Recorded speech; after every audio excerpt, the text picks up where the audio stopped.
पवित्र कथा से प्राप्त कर रहे हैं। कथा मंडप में विराजमान श्री SPS परमार जी, ADGP पंजाब पुलिस, एक बार उनके लिए भी बहुत जोरदार ताली बजाकर स्वागत। मैं साधुवाद देता हूँ माननीय SPS परमार जी को, ADGP पंजाब पुलिस को, जिन्होंने बहुत अच्छी तरह से इस पवित्र आयोजन को संभाल रखा है।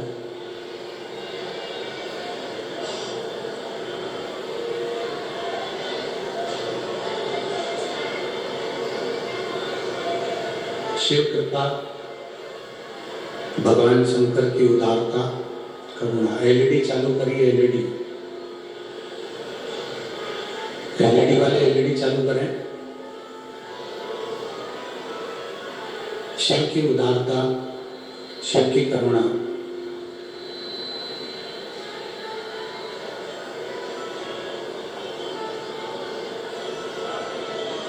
एक मानव का जीवन जिसमें 3.5 करोड़ रोम छिद्र है, 21,600 श्वास प्रतिदिन इस मनुष्य के शरीर से निकलती है। ये मानव के शरीर से 21,600 श्वास प्रतिदिन आना जाना करती है, प्रतिदिन।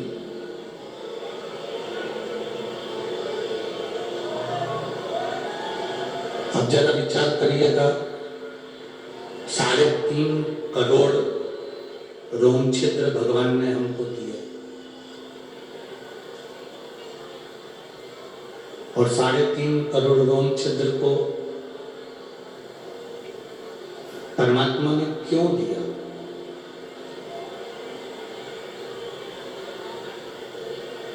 इस शरीर को यदि परमात्मा ने दिया है तो कुछ सोच कर दिया होगा। 21,600 श्वास अगर परमात्मा रोज दे रहा है, 21,600 श्वास रोज भगवान तुमको प्रदान कर रहा है, तो कुछ सोच समझ के दे रहा है। उसको यूं ही गंवाने के लिए परमात्मा इन श्वासों को नहीं दिया है कि हम यूं ही गंवा दे उसको, यूं ही समाप्त कर दे उसको।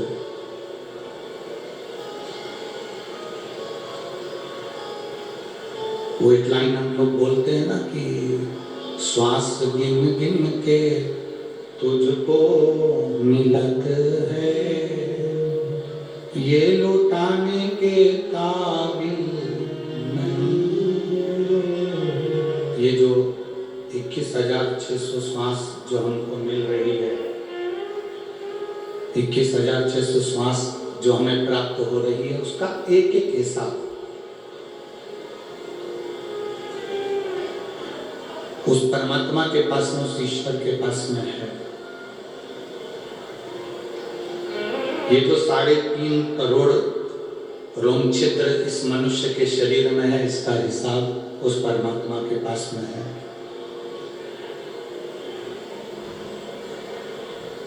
एक एक रोम छिद्र का हिसाब उस परमात्मा के पास में है, एक एक श्वास का हिसाब उस परमात्मा के पास में है।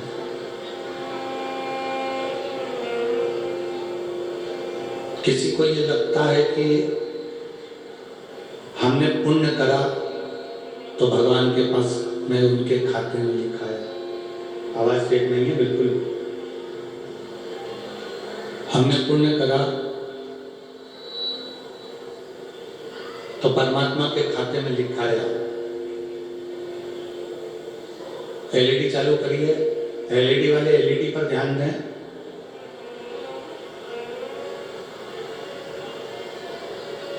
हम जब पुण्य करते हैं, हम जब सत्कर्म करते हैं, हम जब पुण्य करते हैं तो हमको लगता है कि हमने पुण्य करा तो परमात्मा ने अपने खाते में लिखा। हमारे पुण्य पर परमात्मा की दृष्टि है।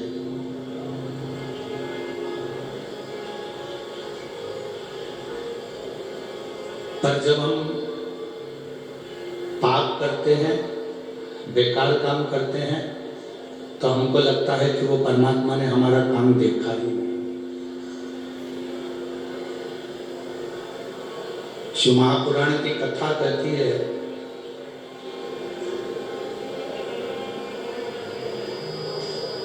तुम्हारे पुण्य को परमात्मा को अपनी कॉपी में लिखना नहीं पड़ता। तुम्हारे पुण्य को परमात्मा अपनी कॉपी तुम्हारा पुण्य वो लिखता नहीं है। तुम्हारा पुण्य तुम्हारे चेहरे से, तुम्हारे स्वरूप से झलकता है। इसलिए पुण्य को लिखने की जरूरत नहीं पड़ती, परमात्मा की कॉपी में पाप लिखाना जरूरी है।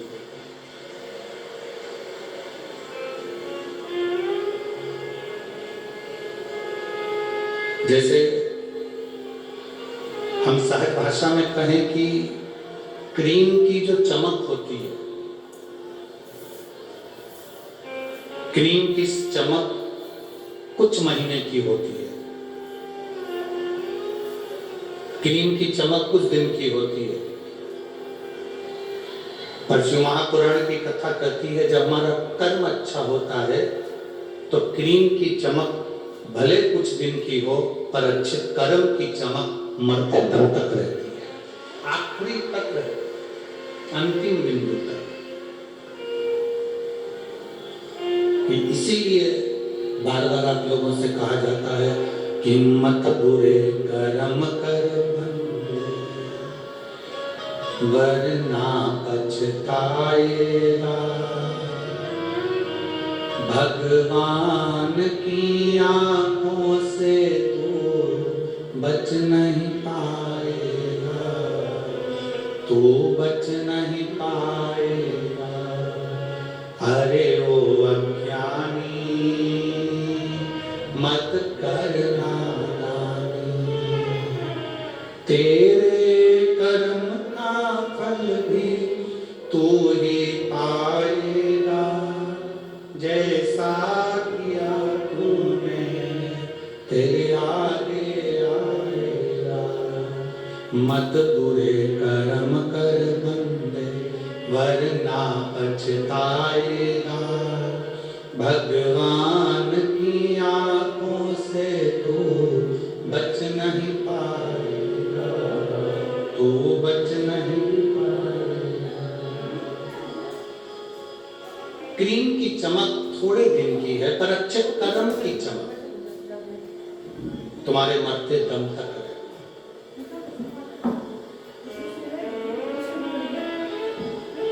मेरा परमात्मा पुण्य की कॉपी अपने पास में नहीं रखता, क्योंकि पुण्य आपके चेहरे से झलकता है। मेरा परमात्मा पुण्य की किताब अपने पास में नहीं रखता, क्योंकि पुण्य तुम्हारे वाणी से, तुम्हारे चेहरे से, तुम्हारे स्वरूप से झलकता है। मेरा परमात्मा अगर रखता है तो पाप की डायरी अपने पास में रखता है कि इसमें पाप कर्म क्या कर रहा है।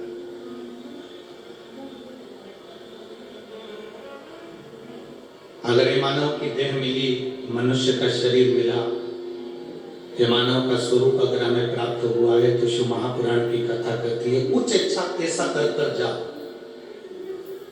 नौकरी सब करते, व्यापार सब करते, सर्विस सब करते,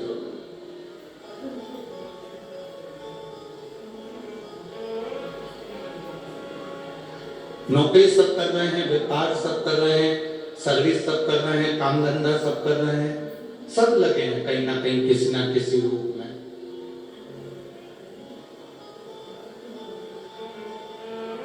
किसी ना किसी रोजगार में वो कार्य कर रहे हैं। एलईडी चालू करिए भाई, एलईडी वाले कहाँ बैठे हुए हैं? एलईडी वालों को बोलिए एलईडी चालू करिए, पीछे की एलईडी सब बंद पड़े हुए।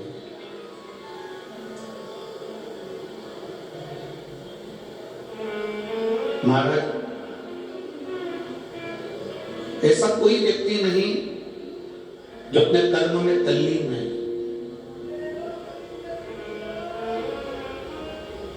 कुछ दुकान धंधा पानी कर रहे हैं तो कुछ नौकरी कर रहे हैं।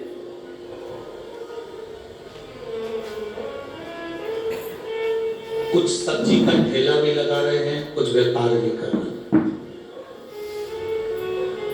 हर व्यक्ति कुछ ना कुछ कर रहा है।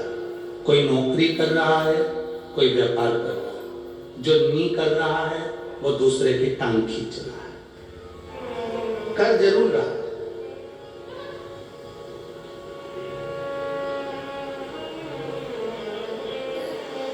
शिव महापुराण की कथा कहती है, अपनी जिंदगी में कभी हार मत मानो।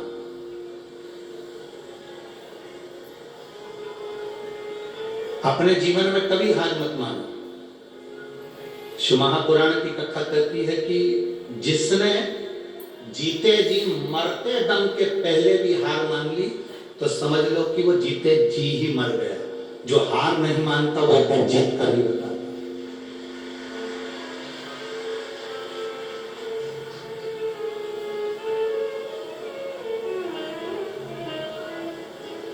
हम किस चीज के लिए हार माने? कई माताएं कहती हैं कि बस गुरुजी मेरी बहू आ जाए एकदम फ्री हो जाऊंगी मैं।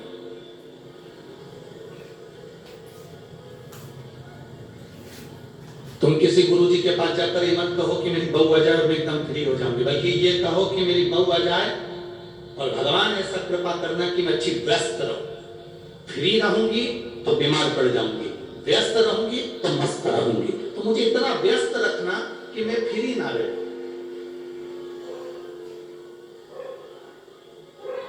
कितनी बड़ी बड़ी आस से लेकर आप लोग बैठे रहते हैं। मेरा बेटा बड़ा हो जाएगा, नौकरी लग जाएगी, सर्विस लग जाएगी, फिर वो कमा कर लाएगा, 4 व्हीलर गाड़ी लाएगा, मुझे घुमाने वैष्णो देवी ले जाएगा। अब तुम्हें क्या मालूम कि कौन सी देवी को लेकर वैष्णो देवी गया है? अब तुम्हें क्या मालूम?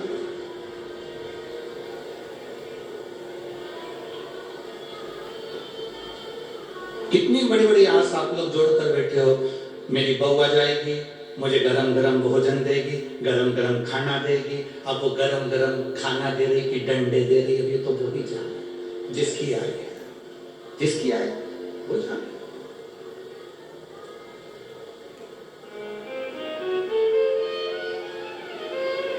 फिर कहा,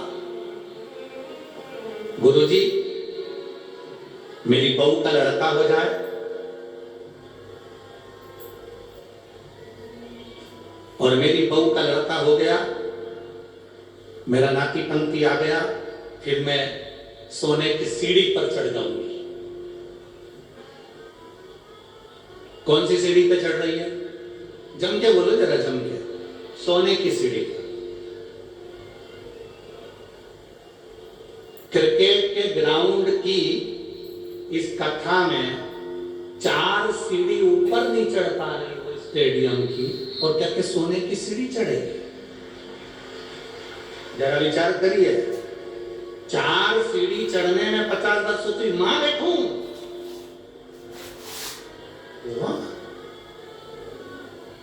भैया मेरे से तो नहीं चढ़ी जाए, मैं तो नीचे बैठू। और आस कितनी है, हे भोलेनाथ मेरी बहू के घर में छोरा हो जाए, छोरे का छोरा हो जाए, सोने की सीढ़ी चढ़ जाऊं। घर की 4 सीढ़ी चढ़ नहीं पा रहे, स्टेडियम की 4 सीढ़ी चढ़ नहीं पा रहे, और सोने की सीढ़ी चढ़ने की आस लेकर बैठिए। शिव महापुराण की कथा कहती है, कोई आस संसार के लोगों से मत लगाओ। गुरु नानक देव जी ने बाले से कहा था, बाले जब हम संसार के लोगों से आस लगाते हैं तो वो आस टूटती है, और जब हम ईश्वर से आस लगाते हैं वो हमेशा सफल होती है, टूटती है। अरे नाता एक राम जी से दूजा नाता तोड़ दे, रिश्ता एक श्याम जी से दूजा रिश्ता। साधु संगे राम रंगे अंग अंग रंगी है, जाई विधि राखे भोले ताई विधि। हम जो आस लगाकर बैठे हैं संसार के लोगों से, वो आस एक ना एक दिन टूटने वाली है, वो आस एक ना एक दिन समाप्त होगी। और यदि हमने आस परमात्मा से लगाई है तो वास्तु की नहीं, समाप्त नहीं हो।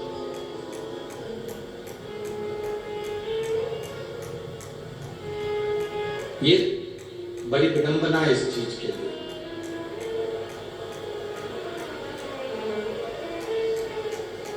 एक लड़के ने अपने ऑफिसर से एक प्रश्न किया। एक लड़का अपने ऑफिसर से प्रश्न करा कि सर, गजल में और भाषण में क्या अंतर है? एक लड़के ने अपने ऑफिसर से प्रश्न करा, सर गजल में और भाषण में क्या अंतर है? तो ऑफिसर ने कहा कि पब्लिक चिल्ला रही है, आप लोग बैठे हुए हो, थोड़ा ध्यान नहीं दे पा रहे हैं कि क्यों चिल्ला रही है, तो एलईडी चालू करवाओ ना, बोलो उसको, एलईडी वाले को।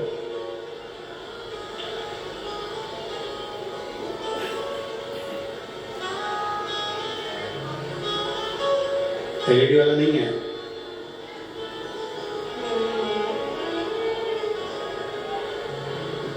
आप लोगों से निवेदन, अगर एलईडी चालू नहीं है तो आप आराम से बैठकर कथा कर स्थान ग्रहण करिए। एलईडी वाला यहाँ पर है नहीं, तो आप लोग बैठकर कथा कर तत्व ग्रहण करिए। समय व्यर्थ ना गवाएं। बड़ी मुश्किल से ये शिव महापुराण की कथा पंजाब में आई है, इसको दिल से सुने, कानों तक आवाज जाए, आप आराम से कथा को सुने। कई लोग ऊपर बैठे हुए हैं, उनको भी एलईडी नहीं दिख रही, पर वो लोग दिल से कथा को सुन रहे हैं, तो आप बार बार कथा में मन लगाएंगे तो अच्छा लगेगा। श्री शिवाय नमस्ते। बोल बम का नारा है। हम व्यर्थ में एक अपने जीवन को हम व्यर्थ क्यों लगाएं? हम क्यों संसार के लोगों से आज जोड़कर बैठे? हमने परिवार से आस लगाई, हमने नातेदारों से आस लगाई, रिश्तेदारों से हमने आस लगाई, पर भगवान से हम आस लगा कर नहीं बैठे। मेरी भटिंडा की जीजियों और मेरे जीजाओं, मेरी बहनों, मेरी बेटियों, बेटाओं, एक बात अपने भीतर उतार कर रखना। जब हम एक लोटा जल लेकर शंकर जी के मंदिर में जाते हैं और जल, जरा ध्यान देना, जितने लोग देख रहे हैं, ये शिवलिंग है, ये जलाधारी है, ये सामने चरण है। शिवलिंग, जलाधारी, और यहां से जहां पानी बहता है वो स्थान। शिवलिंग के ऊपर होती है जलाधारी, जिसमें से एक एक बूंद पानी टपकता रहता है। सबने दर्शन करे हैं ना? जो ऊपर से पानी गिरता रहता है एक एक बूंद, वो शंकर भगवान की 5 बेटियां हैं, शिव जी की 5 लड़कियां, जया, विशारा, शामलीवारी, दौतली और देव। ये शिव जी की 5 बेटियां। इन 5 बेटियों का नाम हमने पहले भी आपको कहा। रात्रि को जो नींद की गोली खाकर सोता है, उससे हम निवेदन करेंगे कि 1 हफ्ते आप नींद की गोली मत खाओ। पलंग पर सोने से पहले मोबाइल बंद करने के बाद हाथ में थोड़ा सा जल लो। जया, विषहरा, शामलीवारी, दौतली, देव, 5 लड़कियों का नाम लेकर आचमन कर कर आप सो जाइए। आपको नींद की गोली खाने की जरूरत नहीं पड़ेगी। सुबह आराम से आपकी नींद खुलेगी, आपको जरूरत ही नहीं पड़ेगी। आप शिव जी की 5 बेटियों का स्मरण करना प्रारंभ करें, आपको उसका लाभ मिलेगा। तो ये जलाधारी के ऊपर से जो बूंद बूंद पानी नीचे गिर रहा है, ये जलाधारी, ये जहां से जल नीचे बहता है वो स्थान।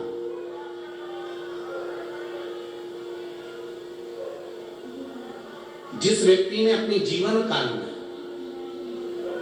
परिवार से, कुटुंब से आस नहीं लगाई, भगवान को अगर जल चढ़ाने के लिए, शिवलिंग पर जल चढ़ाने के लिए शिव मंदिर जा रहे हो और तुम्हारे को लगता है कि आज मेरा ये कार्य है और बाबा तुम मुझे पूरा करना। आज मैंने संसार वालों से आस नहीं लगाई, आज से आस लगाई है। तो जल चढ़ाने के तरीके को बदल लो। हाथ में जो जल है उस जल को यहाँ जो अशोक सुंदरी का स्थान है, यहां से जल चढ़ाते चढ़ाते शिवलिंग पर पूरा जल समर्पित कर दो। 1 या 2 बार कर देखना, आपको दुनिया से आस लगाने की जरूरत नहीं पड़ेगी, बाबा सफल जरूर करें। थोड़ा सा तरीका चेंज, जल चढ़ा अशोक सुंदरी से चालू करोगे, शिवलिंग तक लेकर जाओ। अशोक सुंदरी से ये जो जलाधारी जल बहता है, यहां से चालू कर शिवलिंग तक उस जल को लेकर जाओगे। जब हम भगवान देवाधिदेव महादेव को जल चढ़ाते हैं, उसके 5 अलग अलग तरीके हैं। बहुत सावधानी से सुनना कथा, आपकी और हमारी जिंदगी की सार्थकता को सिद्ध करने वाली कथा। आज पंजाब की इस पवित्र भूमि पर अगर ये प्रसंग निकला है तो इसको आप अगर सुनेंगे तो आपका जीवन सार्थक होगा। शिव जी को 5 तरह से जल चढ़ाने का तरीका है। जैसे पंचामृत होता है, दूध, दही, शहद, घी, शक्कर, ये सब पंचामृत के अंतर्गत आते हैं। उसी तरह शंकर जी को 5 तरह से जल चढ़ाने का क्रम वर्णित किया गया। आप उसको समझेंगे, बहुत सावधानी से समझिएगा। पहला, जल लेकर आए, सीधे डायरेक्ट शंकर भगवान के शिवलिंग पर चढ़ा दिया। ये प्रथम जल का चढ़ाने का तरीका। दूसरा, जहां से पानी बहकर जाता है, जहां से जल बहकर जाता है, उसके ठीक विपरीत जल उत्तर में जा रहा, आप दक्षिण में खड़े होंगे और दक्षिण में खड़े होकर उत्तर की ओर मुख करेंगे और शिव जी को जल समर्पित करेंगे। ये रोग मुक्त करने वाला है और हमारे रोग पर हमें विजय प्रदान करने वाला है। ये जल चढ़ाने का। एक सीधे मंदिर में गए, लोटा भरकर जल उठाया, शिव जी को चढ़ा दिया। दूसरा जल, जहां से पानी बहता है, शिव जी का चढ़ा हुआ जल जहां से बहकर जाता है, उसके ठीक विपरीत में शिव जी का जल इधर जा रहा है तो तुम यहां खड़े हो, तुम यहां बैठो, यहां मत बैठना, यहां मत बैठना, इधर बैठो। अगर रोग का निवारण है, यहां बैठो। तीसरा, अशोक सुंदरी से जल चढ़ाते चढ़ाते शिवलिंग तक लेकर जाना और शंकर भगवान के शिवलिंग पर पूर्ण जल समर्पित करना। ये तीसरा तरीका। ये कार्य की सिद्धता के। हम जब किसी से आस न लगाकर परमात्मा से विनती करते हैं तो वो विनती करने का तरीका। तीसरा। चौथा, शिव जी पे चढ़ा हुआ जल 5 जगह पर समर्पित करना। गणेश जी, कार्तिकेय, अशोक सुंदरी, शिवलिंग और जलाधार। ये चौथा क्रम है। जब जिस नारी का जैसे एक पत्र है, देखिए,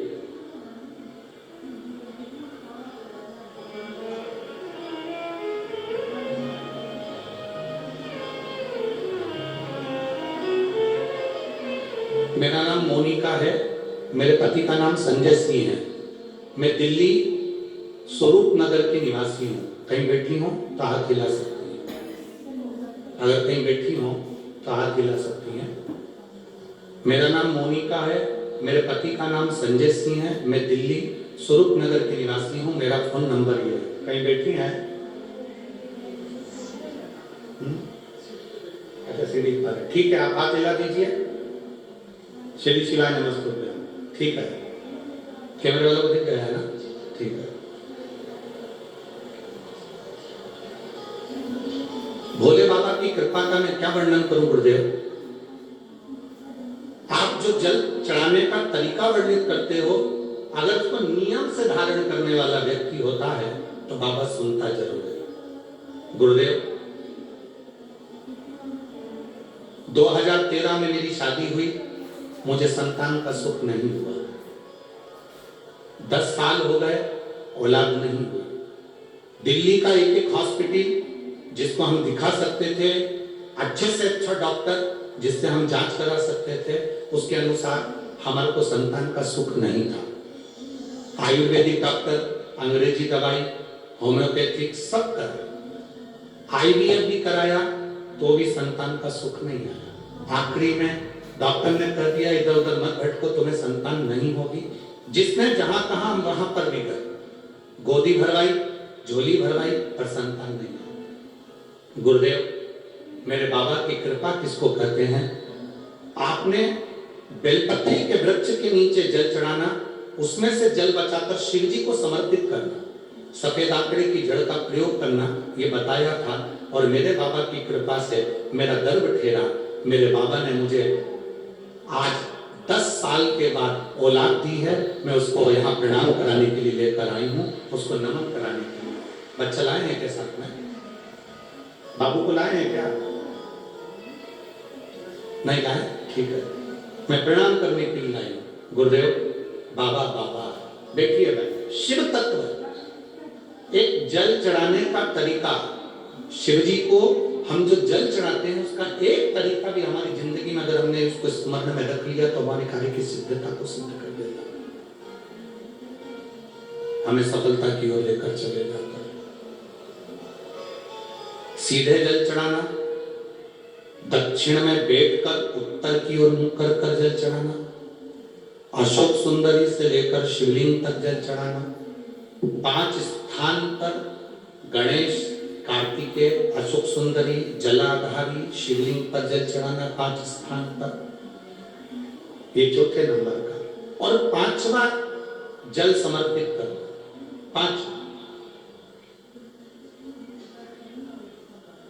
5वें नंबर का।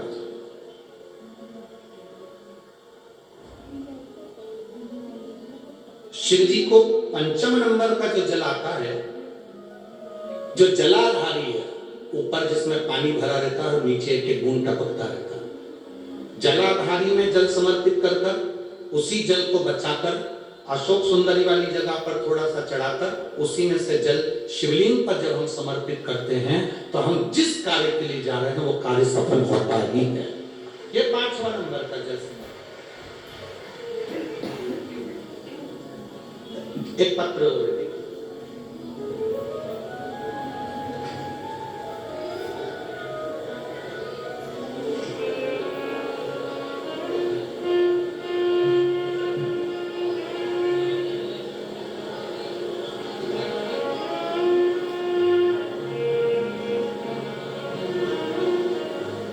संतुबेन, उम्र 60 वर्ष, नवसारी, गुजरात से आई।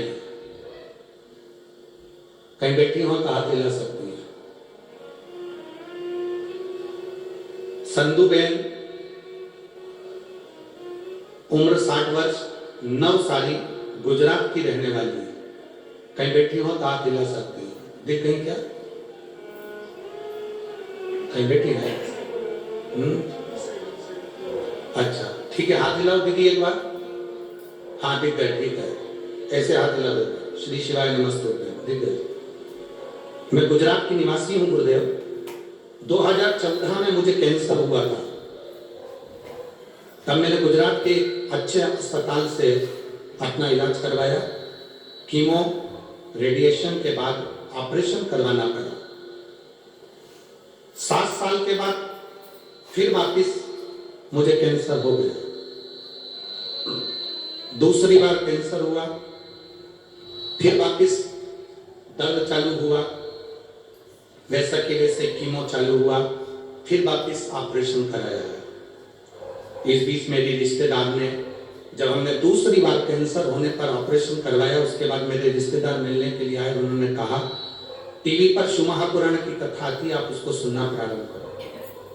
डॉक्टर के हिसाब से ये कैंसर बार बार हर 2-3 साल में वापिस आना था। पर गुरुजी, मैंने शंकर की कथा को सुनना प्रारंभ करा।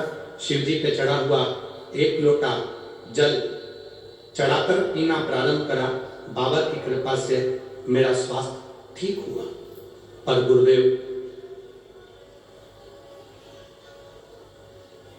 वापिस कुछ समय के बाद में बीमारी फिर आई। अब बीमारी फिर आई, मैंने भोलेनाथ जी से विनती करी, बाबा तू सबका रोग दूर करता है।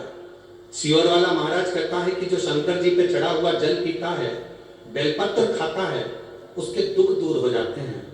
तो ये बीमारी वापिस जब मैंने जांच कराई तो ये बीमारी फिर पलट कर क्यों आ गई, 2 बार आकर चली गई। अब मैं ठीक थी, फिर वापिस बीमारी आ गई।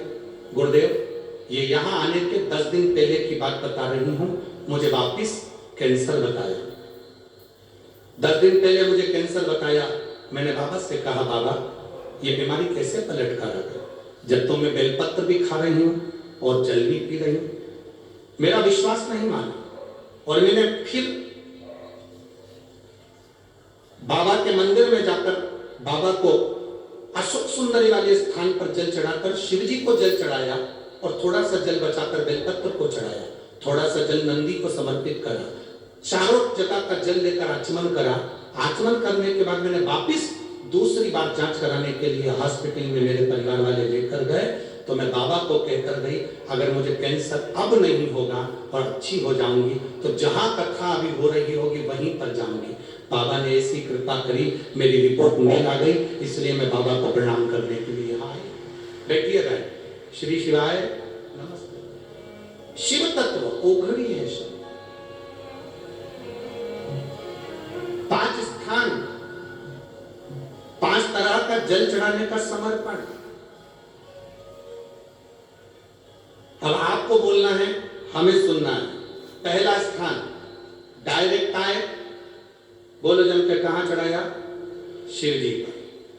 दूसरे नंबर का जम के बोलते जाओ, दक्षिण में बैठकर उत्तर की ओर मुख कर कर शिवलिंग पर समर्पित करना। तीसरा अशोक सुंदरी से शिवलिंग तक।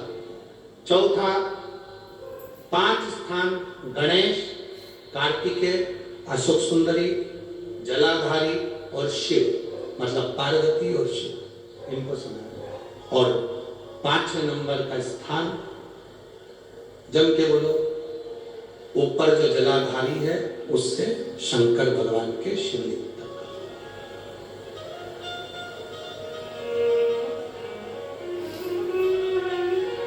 कोई दवा। अब कई लोग कहते हैं गुरुजी ये क्या तरीका है आपका, शिव जी को डायरेक्ट जल चढ़ाने का तरीका होता है, तुमने तो 5 तरह का तरीका बता दिया। कभी कभी डॉक्टर के पास जाओगे, वो ग्लूकोज की बोतल चढ़ाता है, बोलो चढ़ाता है कि नहीं चढ़ाता है। अब तुम डॉक्टर से कहते हो साहब ये ग्लूकोज की बोतल मत चढ़ाओ, मैं तो इसको पी जाती हूं। डॉक्टर से बोलेगा कि पी जाओ इसको, बोलो तो जम के नहीं ना, डॉक्टर मना करेगा, नहीं इसको तो तुम्हें नीडल द्वारा शरीर में धीरे धीरे नस के द्वारा इसको लेना पड़ेगा और ये पी नहीं सकते, ये ग्लूकोज की बोतल है, इसको तो आप डायरेक्ट पियोगे नहीं, इसको हम डायरेक्ट पीने नहीं देंगे। दवाई होगी पीने देगा, गोली होगी खाने देगा, ग्लूकोज की बोतल होगी उसको नीडल के द्वारा चढ़ाएगा, वो पीने नहीं देगा। उसी तरह अलग अलग तरीके की दवा अलग अलग तरीके से ली जाती है। कोई दवाई डॉक्टर कहता है रात को लेना, कोई दवाई सुबह लेना, कोई कहेगा दोपहर में लेना, कोई कहेगा कि इसको दूध से लेना, कोई कहेगा इसको पानी से लेना। तो ये उसके तरीका है, हमें उस तरह से वो दवाई असर करती। और तेरा ही दिया मैंने खाया लिया है, तेरा शुक्रिया, तेरा शुक्रिया, मुझे भोले बाबा ने बहुत दे दिया है, तेरा शुक्रिया, तेरा शुक्रिया। शिव को मनाने का तरीका अलग है, हम उसको समझें बस।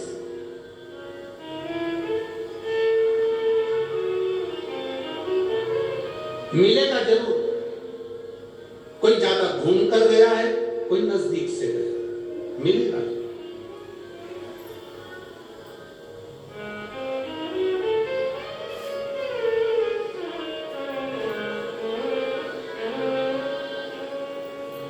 कई लोग ऐसे हैं जो कहते हैं गुरुजी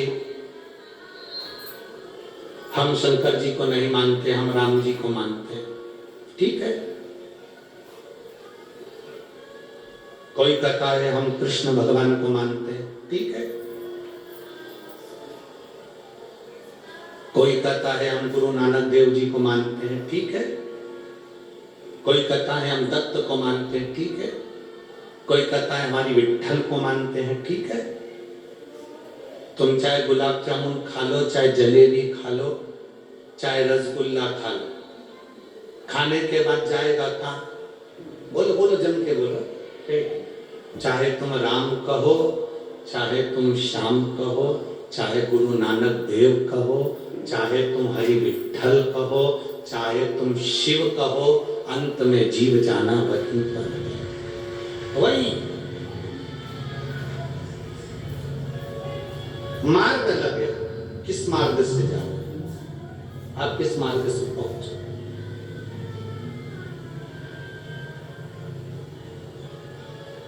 आपकी भक्ति का मार्ग जितना प्रबल होगा, बस निवेदन इतना सा है, आप जिसको भजो उसको पक्का भजो। घर में कच्चा भोजन बन जाए, भटूरा बनाया छोले के साथ खाने के लिए और भटूरा कच्चा की कच्चा रह जाए तो छोले से अच्छा लगेगा? राजमे की सब्जी बनाई, राजमा कच्चा रह गया तो सब्जी अच्छी लगेगी?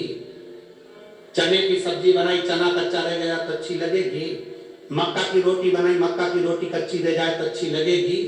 सरसों का साग बनाया, सरसों का साग कच्चा रह गया तो अच्छा लगेगा? पूरा पकना चाहिए। सब्जी, चावल, गेहूं पक गया तो भोजन में स्वाद आया। उसी तरह आप जिसको भजो, तुम्हारी मर्जी पड़े उसका भजन करो। राम हो, कृष्ण हो, नानक हो, तुम जिसको भजना चाहो उसको भजो, और तुम उसको इतना पक्का भजना, इतना पक्का भजना कि स्वाद आ जाए और तुम्हें परमात्मा का चरण।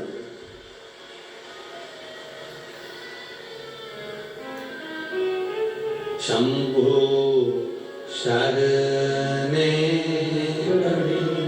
मांगू घड़ी रे, दुख काटो दया करी दर्शन। आपका विश्वास दृढ़ हो, और जितना भरोसा दृढ़ होगा उतना परमात्मा प्राप्त हो।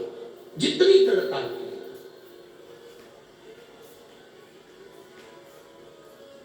अगर भरोसा पक्का नहीं है तो परमात्मा नहीं मिल सकता, आप कितना ही प्रयास करें।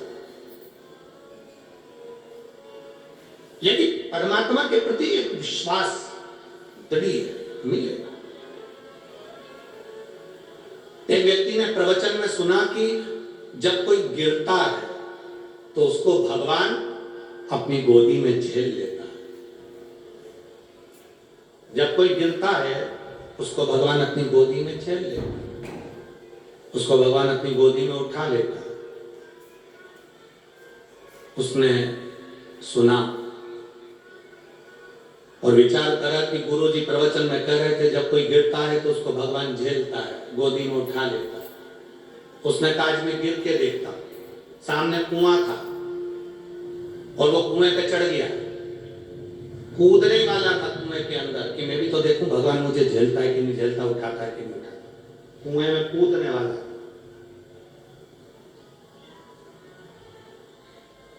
और जैसे कुएं में कूदने वाला था तो इतने में उसके मन में आया मैं कुएं में कूद जाऊंगा।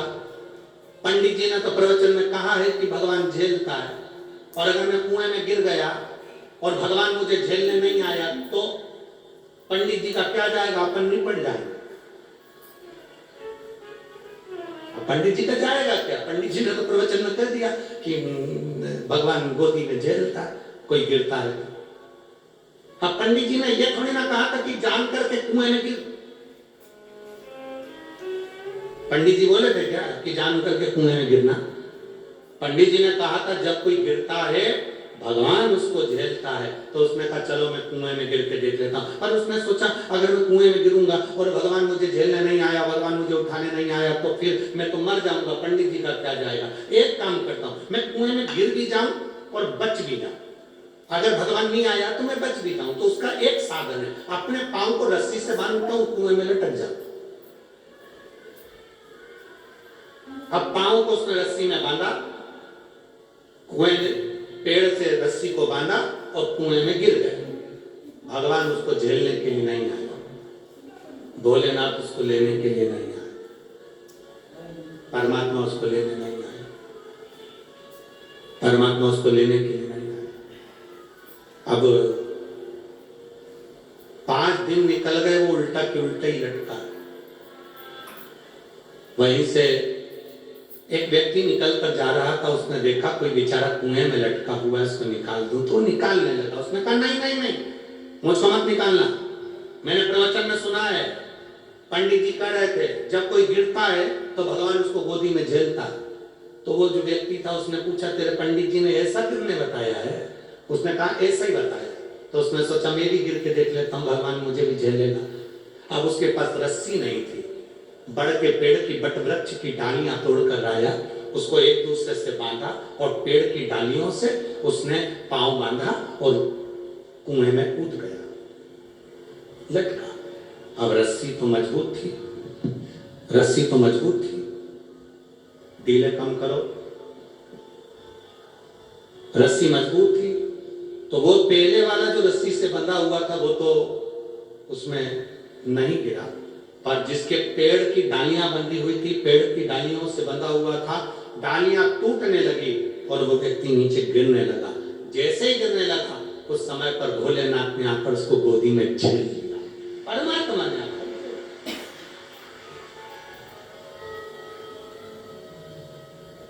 अब परमात्मा ने उसको गोदी में आकर झेला। जो पहले का लटक रहा था उसने कहा भोलेनाथ मैं 5 दिन पहले का लटक रहा हूं, पहले मुझे झेलो। शंकर जी बोले तुझे तो दुनिया में कोई नहीं झेल सकता, तूने गुरु के वचन पर विश्वास नहीं करा और इस व्यक्ति ने तेरे वचन पर विश्वास कर कर कूद गया। जो विश्वास किसी के वचन पर करता है उसको परमात्मा भी झेल लेता है, वरना परमात्मा भी नहीं झेलता है। भरोसा जिसका पक्का है, दृढ़ता जिसकी पक्की है, विश्वास जिसका पक्का है, उसे परमात्मा भी अपनी गोदी में झेल लेता है। जिसका विश्वास पक्का नहीं उसे परमात्मा भी नहीं झेलता। भरोसा दृढ़,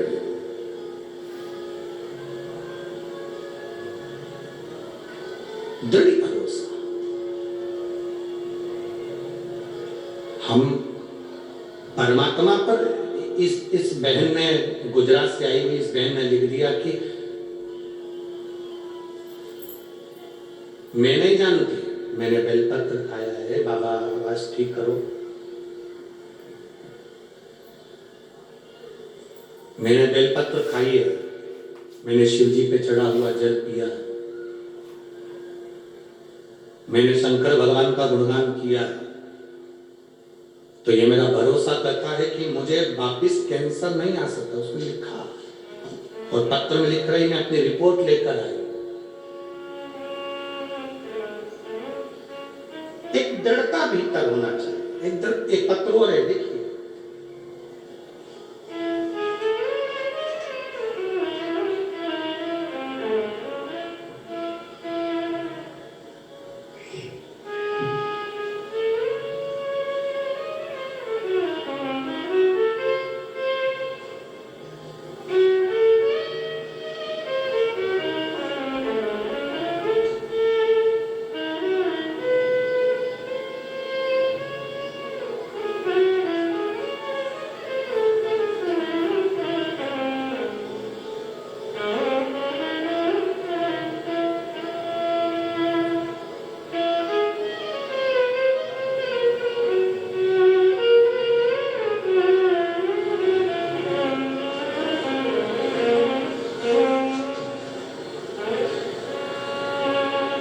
मेरा नाम सुनीता बिश्नोई, पति का नाम सीताराम जी बिश्नोई, लुधियाना पंजाब से है।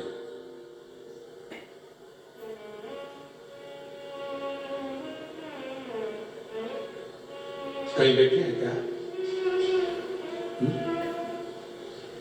ठीक है, बाकी के सब लोग हाथ मत हिलाओ।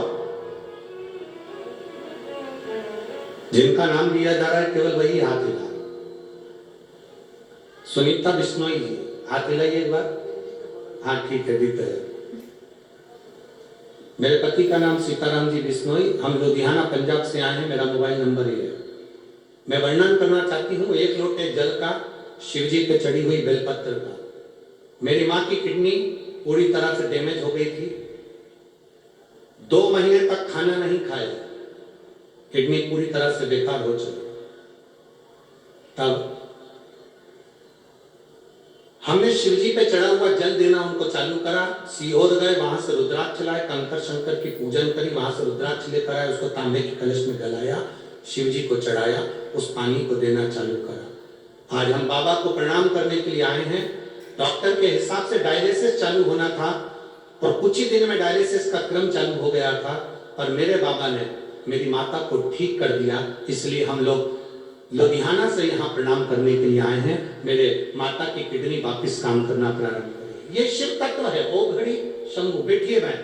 श्री शिवाय नमस्तुभ्यम, बैठिए।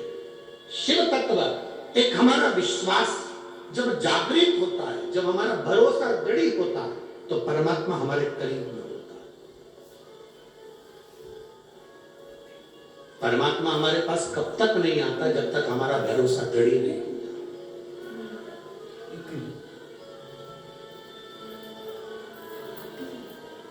माता सती और माता पार्वती,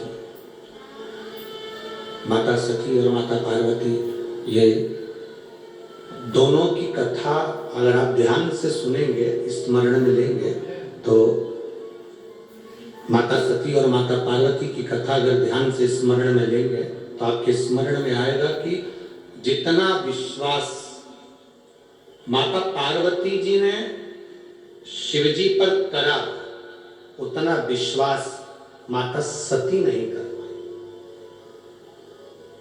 भरोसा,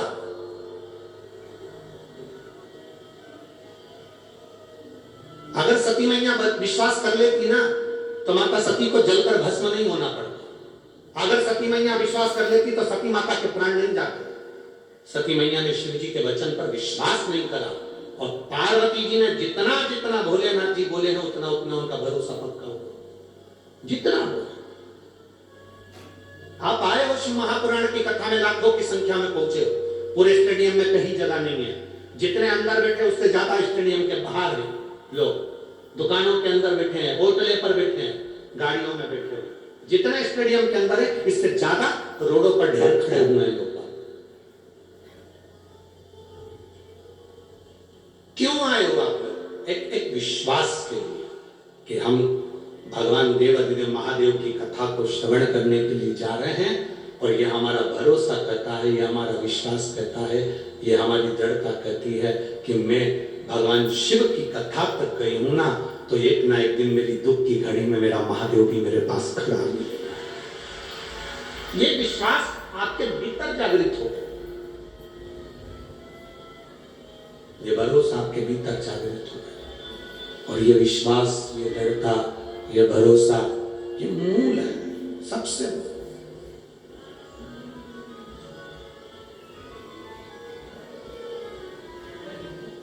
अरे मैंने तेरे ही भरोसे,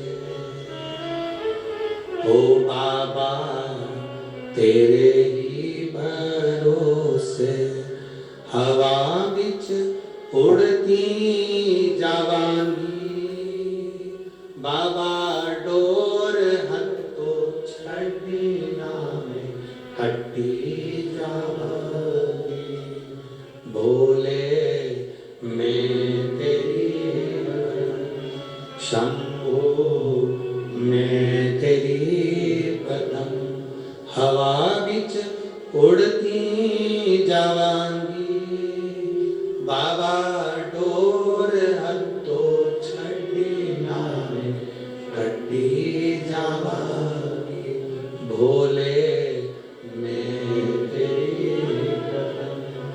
एक विश्वास हमारे भीतर जागृत हो। शिव जी के मंदिर में जल चढ़ाने जाते हो आप लोग? जम के बोलो जरा, जाते हो? सब जाते हो? ठीक है। भरोसा रख कर जाते हो, पक्का, पूर्ण भरोसा, पूर्ण विश्वास। जिसका भरोसा नहीं हो, विश्वास नहीं हो शंकर जी पे, वो मंदिर मत जाओ। हमारी तरफ से बिल्कुल फ्री, बिल्कुल मत जाओ।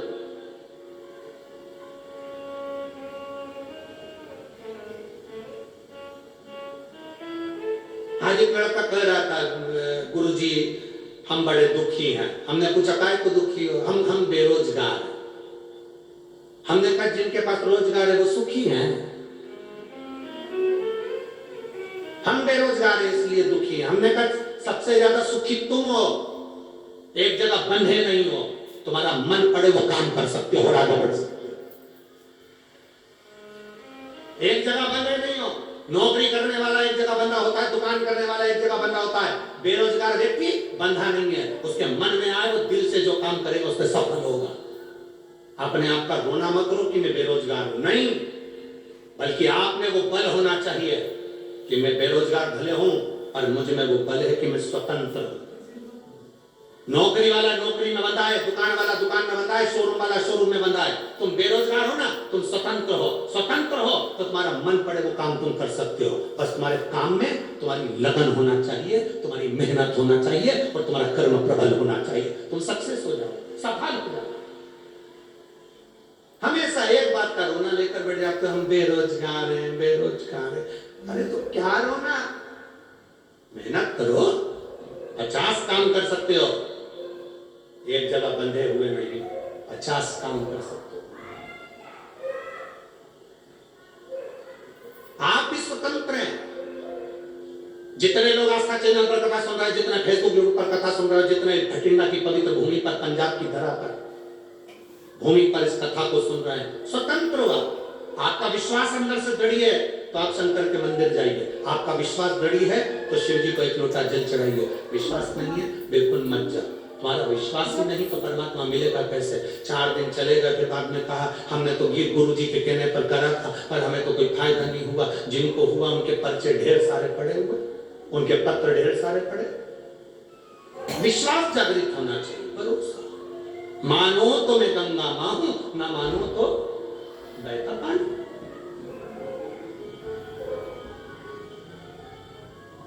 एक माँ ने पत्र लिखा, रुमाल में लिखा है,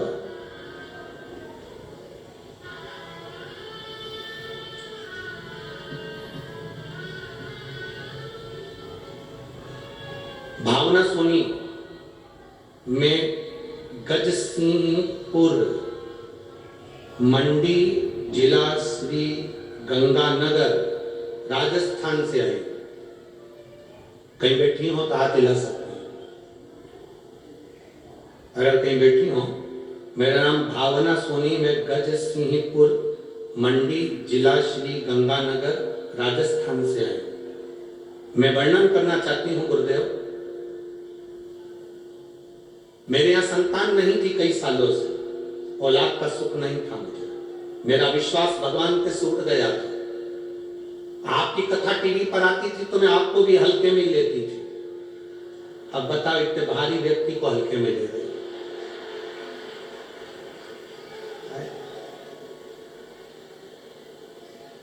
अभी तुल के आया था सीओर से 84 किलो का। अब इतने भारी को इतने हल्के में ले तो कहां जाऊं? बताओ, तुम ही बताओ। अब आपको भी मैं हल्के में दे रही थी। मेरी सास ने, मेरे रिश्तेदारों ने कहा कथा सुना करो टीवी पर, तो मैंने भी कह दिया, ऐसा ढेर मारा जाता। एक बात, पत्र तो तुम लोग जोरदार लिखते हो, बहुत जोरदार। इतने पत्र में एक नीचे पत्र पड़ा होगा, बाद में निकाल कर देखना, यही की बठिंडा की कोई एक बहन ने लिखा, तुम क्या क्या खाते हो।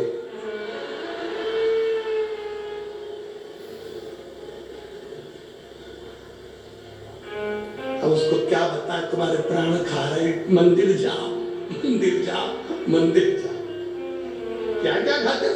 अरे तो पूछने का प्रसंग है। मूंगफली खाते, सिंगदाना रोटी खाते।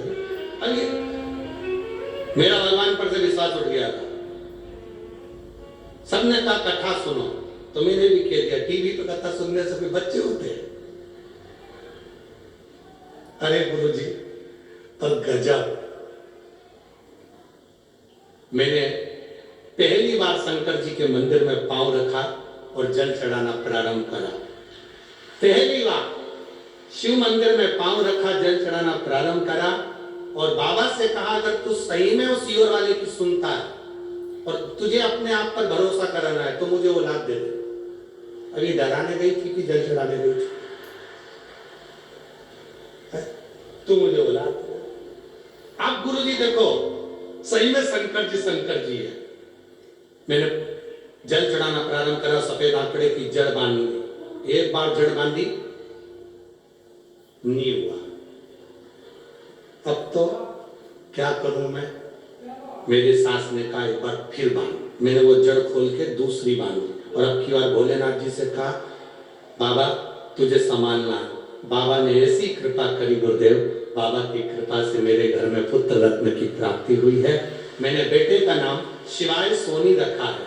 गुरुदेव मेरा नाम भावना सोनी, मैं गजसिंहपुर मंडी जिला श्री गंगानगर राजस्थान की रहने वाली हूँ। मेरा मोबाइल नंबर ये है और मेरे बेटे का नाम मैंने शिवाय सोनी रखा है। कहीं बैठी हो तो हाथ हिला सकती है। शिव तत्व की प्राप्ति वो घड़ी है। शिव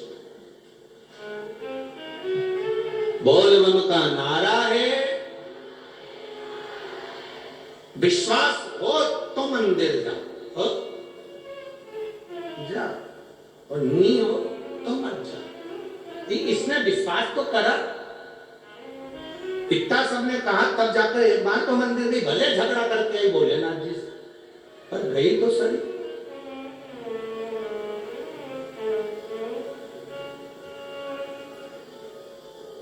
हमारा निवेदन है, पूरी दुनिया वजन के पीछे पड़ी है।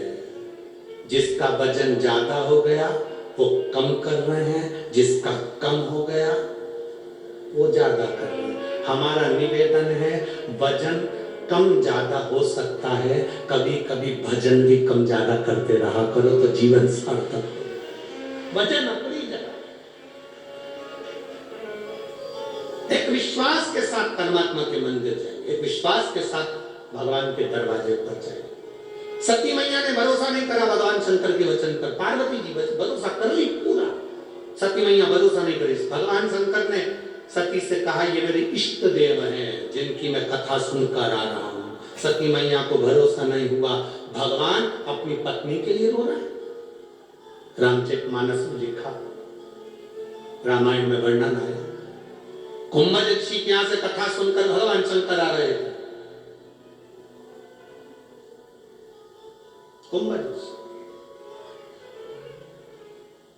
जब कथा सुनने के लिए कुंभज बाबा के यहाँ गए थे, अगस्त ऋषि के यहाँ गए थे, तो अगस्त ऋषि ने हाथ जोड़कर भगवान शंकर और सती को प्रणाम किया।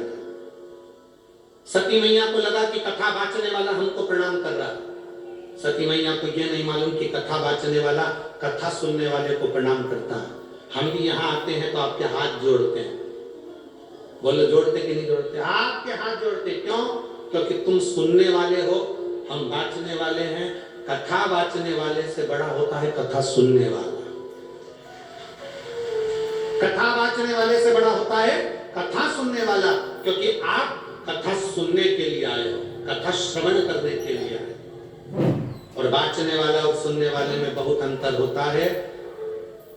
सुनने वाला कथा सुनने के लिए बैठता है तो जमीन पर बैठता है, और जो जमीन पर बैठता है, जिसके पास जमीन होती है, वो जमींदार कहलाता है। तो तुम सब जमींदार जमीन पर।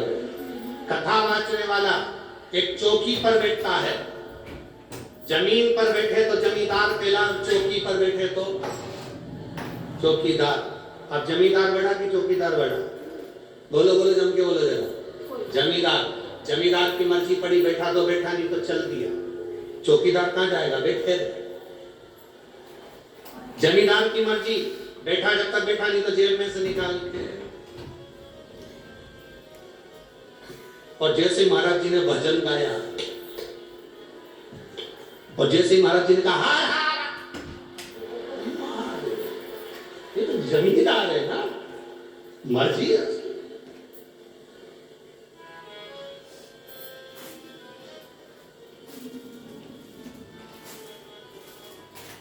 मेरे भाई, शिव जी ने कहा कि हम जिसकी कथा सुनकर आ रहे हैं ये वो है, हम जिसकी कथा सुन रहे हैं। और देखो, जमींदार और चौकीदार में एक अंतर होता है। चौकीदार एक कथाकार भी होता है जो भारत की सभ्यता संस्कृति की रक्षा करता है, धर्म की रक्षा करता है, वो भी चौकीदार है। और एक चौकीदार भारत की बॉर्डर पर बैठा हुआ है, वो राष्ट्र की भूमि की रक्षा करता है। तो पुकारेंगे आप और हम सब मिलकर मूल मंत्र का स्मरण भाव के साथ। श्री शिवाय नमस्तु, श्री शिवाय नमस्तु, श्री शिवाय नमस्तु, श्री शिवाय नमस्तु, श्री शिवाय नमस्तु। भोला सब दुख काटो ओ भोला सब दुख काटो। शिव शंकर जपो तेरी माला, भोले बाबा जपो तेरी माला, भोला सब दुख काटो ओ भोला सब दुख काटो। वेश है मंगल मंगलकारी, वेश है मंगल मंगलकारी, शमशान वासी हमारा, शमशान वासी हमारा, ओ भोला सब दुख काटो, ओ भोला सब दुख काटो। शिव कथा कर रहे हैं, भगवान शंकर का संवाद कर रहे हैं, शिव महापुराण की कथा कर रहे हैं। पार्वती जी ने जो दृढ़ता बनाई, विश्वास, फिर मृत्यु पार्वती के करीब नहीं आई, फिर मौत पार्वती जी के करीब नहीं आई, मृत्यु पार्वती जी के करीब नहीं। एक विश्वास दृढ़ कर। एक बात आपसे पूछें, सब उत्तर देना। जिससे रिश्ता मजबूत होता है ना, उसके पास बैठकर आप अपने दिल की सारी बात कहते हो कि नहीं कहते? बोलो तो जम के बोलो, कहते हो ना? तुम्हारे मायके में तुम्हारे पिता भी है, तुम्हारी भाभी भी है, तुम्हारा भाई भी है, तुम्हारी माता भी है। मायके में किसी ना किसी एक व्यक्ति से तुम्हारा ऐसा रिश्ता होता है जिस पर तुम्हारा पूर्ण विश्वास होता है, तो तुम उसके पास बैठकर अपने दिल की सारी बात कर देते हो, सब बात।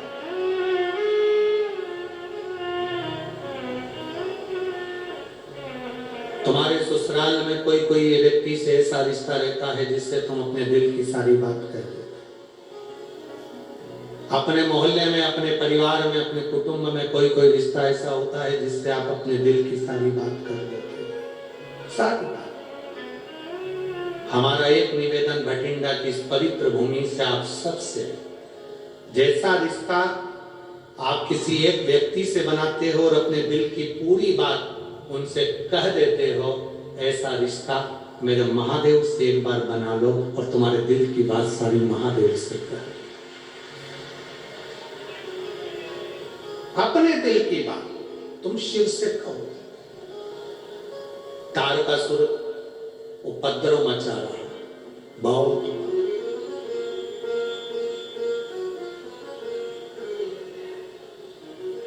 शंकर भगवान ने माता पार्वती जी से कहा कि ये तारकासुर असुर है, राक्षस है, उपद्रव मचा रहा है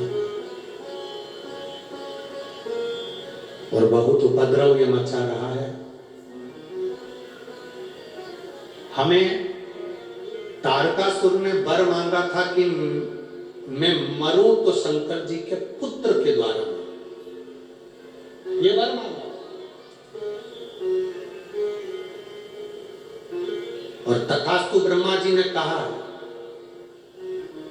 और इसको मारने के लिए शिव जी के पुत्र की जरूरत है। शंकर भगवान माता पार्वती जी को विवाह कर जब कैलाश पर लेकर आ गए और शंकर भगवान के तेज पुंज को पवन देवता लेकर उस तेज पुंज को पहुंच गए सीधे गंगा जी के जल में, सीधे गंगा जी के। और गंगा जी के जल में जब उस तेज पुंज को लेकर पहुंचे तो उस तेज पुंज से गंगा जी का जो जल है वो आनंदित हो रहा था। गंगा जी का जल आनंदित, आनंद।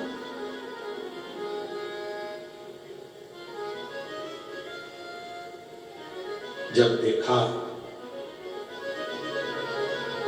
गंगा जी के जल से शंकर भगवान के तेज पुंज से 6 पुत्रों ने जन्म ले लिया। 6 पुत्र। अब गंगा मैया बड़ी विचित्र, गंगा मैया ने भी सोचा कि ये 6 पुत्रों को तो मैं पाल लूंगी। गंगा मैया 6 ही बेटों को अपनी गोदी में लेकर बैठती और वो 6 ही बेटे एक साथ रोते, एक साथ दूध पीने के लिए रोते, एक साथ जल पीने के लिए रोते। गंगा मैया तकलीफ में आई। उन्होंने ऋषियों की धर्मपत्नी कृतिकाओं को बुलाया। ऋषियों की धर्मपत्नी कृतिका और कृतिकाओं से कहा कि ये इन पुत्रों को आप संभालो। कृतिकाओं ने 6 पुत्रों को अलग अलग संभाला। जब संभालना प्रारंभ करा तो 6 पुत्र रोते तो एक साथ, दूध पीते तो एक साथ, बड़ी दुखी होती कृतिकाएं। उन्होंने 6 पुत्रों को गंगा जी के रज पर सुलाया, हाथ में गंगा जी का जल लिया। अगर हमारा तेज पक्का है, हमारे पति के चरणों में हमारी प्रीति है और परमात्मा की दृष्टि हम पर है तो ये 6 एक हो जाए। 6 ही शरीर जुड़ गए, मुख 6 हो गए, शरीर एक हो गया। कृतिकाओं ने एक करा, इसलिए उनका नाम कार्तिकेय हो गया, जो कि तारकासुर का वध करे। 6 एक हो गए। अब एक समझने वाला प्रसंग यहाँ पर, बहुत बहुत ध्यान देने वाला प्रसंग है। कभी जिंदगी में मौका मिल जाए गंगा जी के घाट जाने का, कभी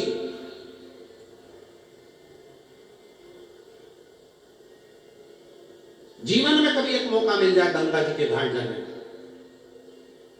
और गंगा जी के तट पर अगर आप पहुंचे हैं, गंगा का स्नान करने के लिए गए हैं, अगर गंगा के तट का कंकर मिल जाए तो 7 बार हाथ की अंजलि में लेकर उस कंकर पर जल छोड़ दो। कंकर नहीं मिले, बालू मिल जाए, रेत मिल जाए तो उसकी एक शिवलिंग वहीं पर घाट पर तैयार कर उस पे 7 बार जल छोड़ दो। और यदि बालू भी ना मिले तो गंगा के जल को ही गंगा के जल में 7 बार अपने मन की कामना कर जब हम छोड़ते हैं और गंगा से जब हम विनती कर आते हैं, हर हर महादेव कहकर जब हम आते हैं तो गंगा हमारे मन के मनोरथ को पूर्ण करती है। ये निश्चित था। केवल वही गंगा से मतलब नहीं है। शिव महापुराण की कथा जहां होती है, स्वयं वेद व्यास जी वर्णन करते हैं 24,000 श्लोकों में, विद्येश्वर संहिता में स्वयं वेद व्यास जी महाराज कहते हैं कि